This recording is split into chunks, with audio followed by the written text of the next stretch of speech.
Selama 40 malam, arwah Barman Gentayangan menteror orang yang pernah berhutang padanya.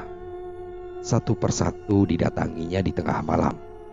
Tanda-tanda kedatangannya diawali dengan terdengarnya suara burung hantu bertengger di atas bubungan atap rumah, bersamaan lolongan anjing yang melengking tinggi. Jika sudah mendengar kedua suara itu, penghuni rumah pasti ketakutan, bahkan ada yang sampai pingsan. Barman, seorang rentenir yang meminjamkan uang dengan bunga 10%. Istilah warga di sana 10-2. Uang yang dipinjamkannya bukanlah miliknya, akan tetapi milik majikannya yang tinggal di kota. Dari setiap uang yang dipinjamkannya, ia mendapat keuntungan 5%. Setiap bulan Barman harus menyetorkan uang itu pada majikannya. Tunggakan setorannya sudah mencapai puluhan juta. Uang setoran itu ia gunakan bersenang-senang dengan Kartina, istri mudanya yang dinikahinya secara siri. Barman kerap dimarahi majikannya karena tidak mampu menagih uang yang dipinjamkannya. Di rumah, dia diomeli istrinya yang rewel dan judes. Barman menjadi stres dan mengalami depresi. Orang yang meminjam uang padanya ditagih 1000 alasan mereka sampaikan. Barman kesal dan marah-marah dalam hati. Ditambah lagi, cicilan kredit yang akan dipergunakannya bersenang-senang bersama Kartina tidak dia dapatkan. Barman mengalami depresi dan ia tidak menemukan solusi bagaimana keluar dari permasalahan hidup yang membelitnya. Tinggal di rumah istri mudanya, ternyata ia tidak menemukan ketenangan hidup. Kartina terlalu banyak menuntut dari dirinya, sedangkan ia tidak sanggup memenuhi tuntutannya. Menjelang hari kematiannya, ia sering bertengkar mulut dengan Kartina. Perempuan itu hanya mau hartanya dan tidak mau berbagi kesusahannya. "Kalau Mas tidak sanggup menafkahi 2 orang istri, jangan poligami dong," kata Kartina kesal pada Barman karena tidak memberikan uang belanja. Barman hanya diam membisu. Ia tidak tahu harus berkata apa. Tidak ingin bertengkar, Barman pergi meninggalkan rumah istri mudanya dengan berjalan gontai. Barman merasa dirinya sudah tidak berguna. Perempuan yang selama ini sangat dicintainya, setelah ia tidak lagi bisa memberikan kebutuhan materi, lalu mencampakkannya. Semula ia berharap Kartina dapat menjadi pelabuhan hidupnya, dan ternyata harapannya itu bertolak belakang dengan kenyataannya. Kartina yang ia cintai dilihatnya berselingkuh dengan laki-laki lain. Barman merasa sangat terpukul dengan apa yang disaksikannya dengan mata kepalanya sendiri.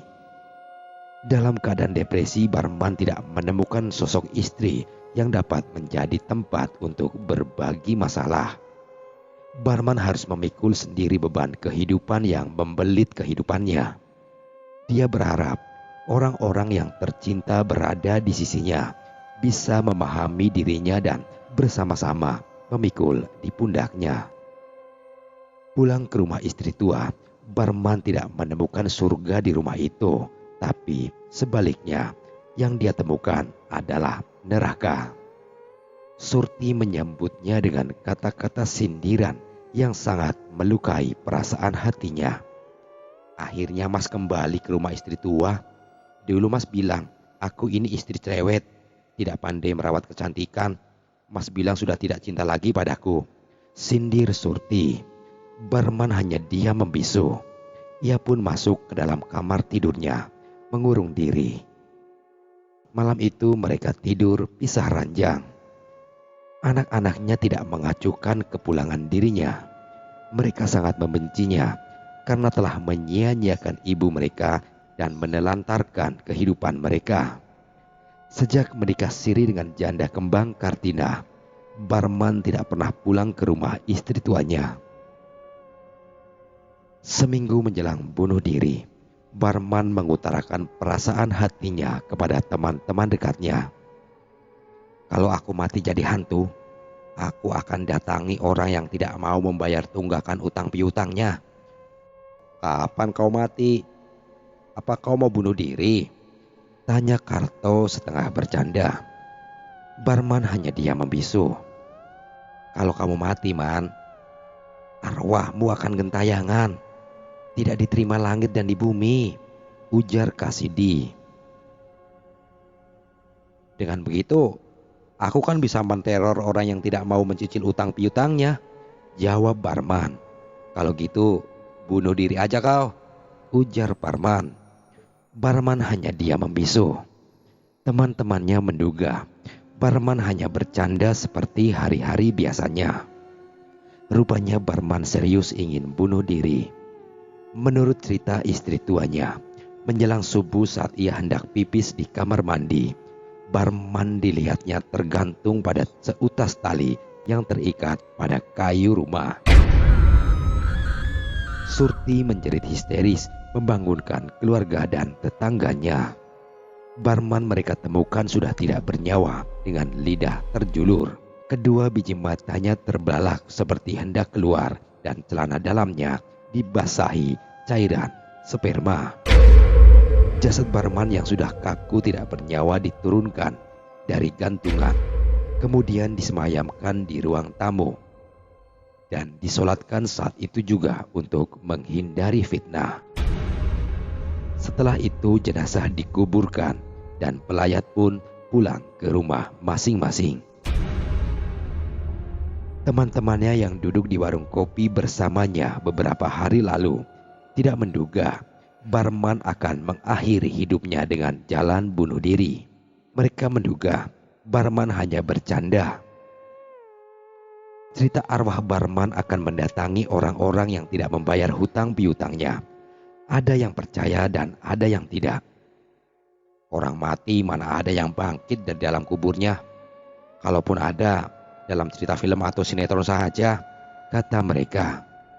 Ada orang mati bunuh diri, arwahnya tidak diterima langit dan bumi. Arwahnya gentayangan di bumi, sahut yang lain menanggapi.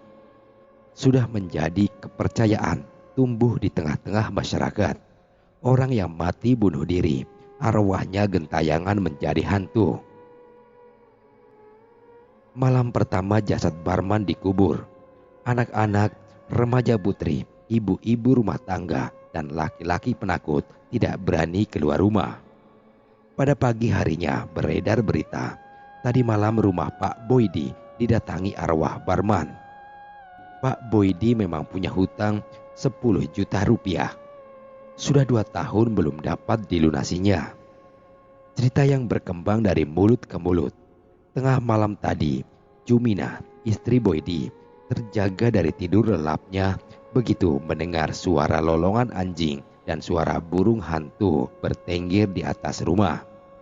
Tidak lama berselang, terdengar suara pintu depan rumahnya diketuk berulang kali. Siapa yang mengetuk pintu rumah malam kita, Mas? Tanya Jumina. Aku tidak tahu, jawab Boydi lalu bangkit dari atas ranjang. Jangan-jangan arwah Barman, tebak Jumina. Alah, mana ada orang yang sudah meninggal bangkit dari alam kubur, sahut Boydi berjalan menuju pintu depan rumahnya. Ketika pintu dibuka, betapa ia terkejut. Di hadapannya telah berdiri Barman, memakai baju dan celana kumuh dan compang-camping seperti seorang gelandangan. Aku beri kamu tempo 3 hari untuk membayar hutang piutangmu pada majikanku, kata Barman. Lalu dia pergi, meninggalkan rumah Boydi. Barman menghilang dalam kegelapan malam. Siapa yang datang, Mas? Tanya Jumina. Barman, jawab Boydi. Ia tidak ingin berdusta. Mendengar nama Barman disebut, Jumina ketakutan. Apa ku bilang? Benar kan? Udah, tidak usah takut, ujar Boydi lalu mengajak Jumina kembali masuk ke dalam kamar. Barman bilang apa, Mas? Tanya Juminah. Dia cuma bilang agar kita melunasi hutang kita, sahut Boydi. Lalu Mas bilang apa? Ya nanti kalau aku sudah punya uang, jawab Boydi. Lalu kapan kita punya uang, Mas? Pertanyaan itu tidak dapat dijawab Boydi. Usaha peternakan ayam potong dari modal yang dipinjamnya bangkrut. Ia justru membutuhkan pinjaman baru, tapi tidak seorang pun yang bersedia meminjamkan uang padanya. Hutang Boydi bertumpu pada rentenir hingga kini tidak mampu dilunasinya. Boydi tenang-tenang saja tanpa memperlihatkan rasa kecemasannya. Justru yang merasa sangat gelisah istrinya dan warga kampungnya. Setiap hari berita arwah Barman menagih hutang muncul dari orang-orang yang punya tunggakan hutang padanya. Beberapa keluarga yang tidak sanggup membayar hutang piutangnya ada yang pindah ke luar kota. Ternyata kemanapun mereka pindah, arwah Barman tetap datang menagih hutangnya. Malam itu Juminah kelihatan gelisah menanti kedatangan arwah penasaran Barman. Meskipun ia sudah memasang pagar kain 7 warna di depan pintu rumahnya agar arwah Barman tidak dapat memasuki rumahnya, tetap saja ia merasa dihantui perasaan takut. Lolongan suara anjing dari kejauhan diiringi suara burung hantu mendekati rumahnya membuat bulu kuduknya berdiri. Mas, dia datang, kata Juminah ketakutan. Tenang saja, gak usah takut. Bukannya kamu sudah membuat pagar di depan pintu depan rumah kita, sahut Boydi menenangkan perasaan hati istrinya. Ketika pintu diketuk, Juminah menarik tangan suaminya agar jangan membukakan pintu. Aku takut, Mas. Jangan buka pintunya. Aku mohon. Boydi menuruti permintaan istrinya. Mereka berdua duduk di tepi ranjang. Tiba-tiba pintu kamar tidurnya diketuk berulang kali. Juminah merasa sangat ketakutan. Wajahnya pucat pasi. Ia memegang erat tangan suaminya. Bau bangkai menyesakkan pernafasannya. Juminah membaca ayat-ayat suci Al-Quran yang dihafalnya. Tapi arwah penasaran Barman tidak mau pergi, bahkan menampakkan wujudnya berdiri beberapa meter dari hadapan mereka. Wajah Barman terlihat sembab membusuk. Bola matanya terlihat hanya putihnya saja. Lidahnya terjulur. Terus-menerus mengeluarkan cairan lendir berbau busuk. Juminah bersembunyi di balik tubuh suaminya. Wajahnya pucat pasi, ketakutan. Boydi hanya diam membisu. Mengapa belum juga kau bayar utangmu? Kata Barman. Suaranya terdengar parau. Aku belum punya uang, Man. Bagaimana aku bisa membayarmu? Jawab Boydi. Aku beri tempo 1 minggu lagi untuk melunasinya, ujar Barman. Sesaat ia raib dari hadapan Boydi. Jum, dia sudah pergi, kata Boydi memberitahukan istrinya. Tapi Juminah hanya diam membisu. Berulang kali Boydi membangunkan Juminah, tapi ia hanya diam, tidak bergerak. Juminah rupanya pingsan. Tadi ia pingsan ketakutan melihat sosok Barman yang sangat mengerikan. Jarum jam dalam kamar tidur menunjukkan pukul 1 dini hari. Mas, hantunya apa sudah pergi? Tanyanya setelah selama setengah jam pingsan. Sudah, Jum, jawab Boydi. Juminah membuka matanya.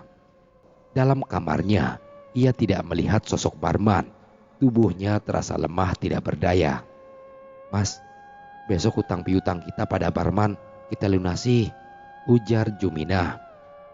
Bagaimana kita melunasinya? Sahut Boydi. Kita jual rumah ini aja. Kalau kita jual, kita mau tinggal di mana? Juminah hanya diam membisu.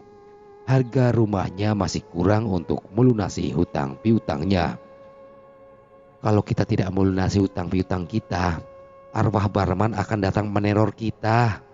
Aku bisa mati ketakutan, Mas, desak Juminah. Nanti Kita minta Mbah Sejo untuk menjaga rumah kita dari gangguan arwah Barman yang gentayangan, ujar Boydi. Mbah Sejo dukun yang sering diminta warga mengusir makhluk halus yang mengganggu.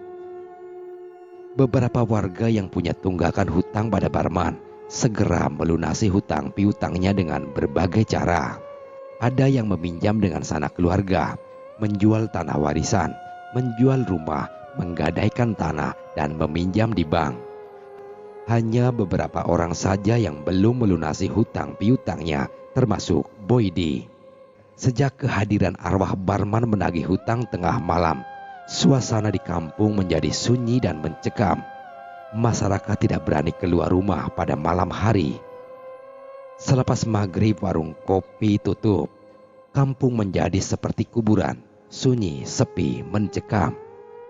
Anak-anak usia SD dan remaja masjid tidak berani pergi mengaji dan mengikuti tausiah di masjid.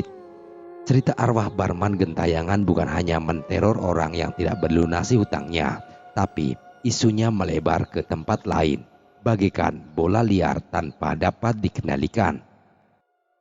Ada yang menceritakan, arwah Barman duduk di pos ronda, berdiri di pertigaan jalan di depan warung kopi dan di depan rumahnya. Isu-isu membuat warga dihantui perasaan takut keluar rumah dan membuka ruang bagi pencuri sapi beraksi. Sejak isu hantu Barman muncul, sudah 6 ekor sapi hilang dari dalam kandangnya. Peternak sapi resah dan gelisah. Mereka tidak bisa meronda malam hari karena anak dan istri mereka tidak berani ditinggal di rumah. Akhirnya mereka berembuk di masjid bersama Ustadz Sanusi dan kepala dusun, mencari solusi untuk mengakhiri teror arwah Barman yang gentayangan dan sangat meresahkan masyarakat. Kita harus mengembalikan jasad Barman dari tanah kembali ke tanah, ujar Ustadz Sanusi. Bagaimana caranya? Tanya salah seorang peserta. Kita minta bantuan Buya Umar, pengasuh pondok pesantren, jawab Ustadz Sanusi. Buya Umar sering diminta bantuannya mengusir makhluk halus yang mengganggu manusia. Seperti kasus kesurupan massal yang baru-baru ini terjadi di salah satu SMA di ibu kota kecamatan. Masyarakat yang hadir di masjid itu semuanya setuju. Pagi harinya, Ustadz Sanusi bersama kepala dusun mendatangi pondok pesantren tempat Buya Umar tinggal bersama keluarga dan para santrinya. Kepada Buya Umar, Ustadz Sanusi menceritakan keresahan yang terjadi di desanya. Rupanya Buya sudah mendengar dari cerita santrinya. Beliau pun menyanggupi permintaan Ustadz Sanusi. Pada malam harinya, Buya Umar membawa 40 orang santrinya. Di halaman masjid, Buya bersama warga mengadakan wirid. Tampak ketegangan di wajah masyarakat yang hadir di sana menyaksikan ritual ruqyah. Tepat pukul 12:30 malam, berkelebat, sesosok bayangan putih berjalan tidak menjejak tanah menuju halaman masjid. Sosok bayangan putih itu adalah arwah Barman. Baju yang dipakainya compang-camping, lidahnya terjulur mengeluarkan air liur berbau busuk. Beberapa orang pengunjung muntah-muntah karena tidak tahan mencium bau bangkai menusuk hidung. Buya, tolong kembalikan aku ke asalku, pintanya mengiba. Buya Umar melaksanakan permintaannya. Rupanya jasad Barman selama 40 hari dipinjam jin kafir untuk menteror masyarakat yang mempunyai tunggakan utang padanya. Perkataan Barman tempo hari di warung kopi dengan jin kafir. Setelah ia pulang ke rahmatullah, jasadnya dipinjamnya untuk membuktikan ucapannya. Setelah terjadi pergulatan selama kurang lebih setengah jam, jin kafir itu pergi. Buya berulang kali mengucapkan takbir diikuti santrinya. Tengah malam itu, Buya bersama santri dan ratusan warga mendatangi kuburan Barman.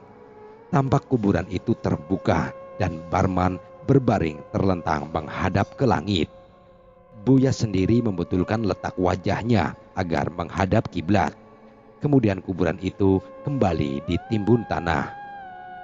Buya, Apa kampung kami sudah bebas dari teror Barman? Tanya salah seorang warga. Insya Allah, hantu Barman tidak akan lagi menteror. Tapi siapa yang punya hutang piutang padanya agar melunasi hutang piutangnya? Jawab Buya mengingatkan. Sejak jin kafir dikeluarkan dari dalam jasad Barman dan dikembalikan ke asalnya, kampung mereka kembali aman. Warung-warung kopi buka sampai dini hari. Boydi dan istrinya dapat tidur nyenyak di malam hari. Masalah utang piutangnya dicicilnya setiap bulan. Demikian cerita kali ini. Sekian dan terima kasih.